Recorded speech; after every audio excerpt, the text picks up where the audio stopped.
దేవునికి చెల్లించే స్తుతి విషయంలో కూడా దేవుని బిడ్డలారా, సంఘస్థులారా, ఆత్మీయ బిడ్డలారా అని మరలా జ్ఞాపకం.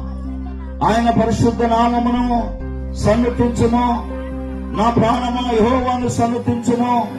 ఆయన చేసిన ఉపకారములలో దేనిని మర్చిపోకూడదట. కనుక దైవ గ్రంథంలో ఒక మాట నేను జ్ఞాపకం చేసి నా అంశానికి వెళ్తాను. రండి, పరిశుద్ధ గ్రంథ భాగంలో సువార్తలో, యోహాను రాసిన సువార్తలో 4వ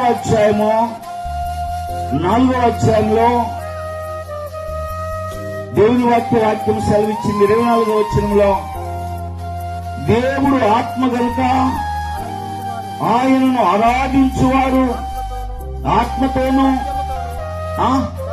సత్యముతోనూ ఆరాధించవలను. కనుక దేవుని వాక్యం ఏమని సెలవిస్తా ఉందంటే, ఆత్మతో సత్యముతో ఆయనను ఆరాధించండి. కనుక అక్కడ స్త్రీ ఒక ఆమె ఉంచబడింది చూడండి. ఆ స్త్రీ ఆయనతో, క్రీస్తునబడిన మెస్సయ్య వచ్చునని నేను ఎరుగుదును, ఆయన వచ్చినప్పుడు నాకు సమస్తమును తెలియజేయనని చెప్పగా, యేసు నీతో మాట్లాడుచున్న నేనే అని ఆయననని ఆమెతో చెప్పాను. నీతో ఎవరైతే మాట్లాడుతున్నారో ఆ యేసును నేనే. నీతో ఎవరైతే మాట్లాడుతా ఉన్నారో ఆ యేసుని నేనే.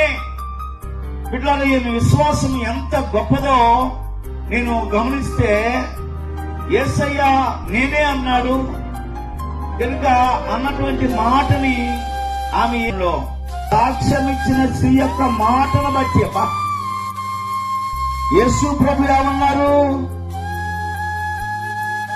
నీతో మాట్లాడుచున్న నేనే ఆయనని ఆమెతో చెప్పాను.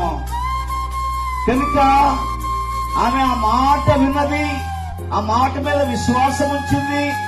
ఆ మాట మీద విశ్వాసం ఉంచి ఆమె చేసిన పని ఏమిటంటే, నేను చేసినవనియు నాతో చెప్పినని సాక్ష్యం ఇచ్చిన స్త్రీ యొక్క మాటను బట్టి ఆ ఊరిలోని సమరయులు అనేకులు ఆయన యందు విశ్వాసం ఉంచిరి. చెప్పబడతారా? నీ స్తుతి, నువ్వు దేవునికి చెల్లించే స్తుతి మరి ఒక్కరు కూడా సాక్ష్యమట. అవునా కదా? దేవుడు నాకు ఎంత మేలు చేసిందమ్మాయి. బిడ్డారా, దేవుడు ఎన్నెన్నో మేలు చేస్తా ఉన్నారు.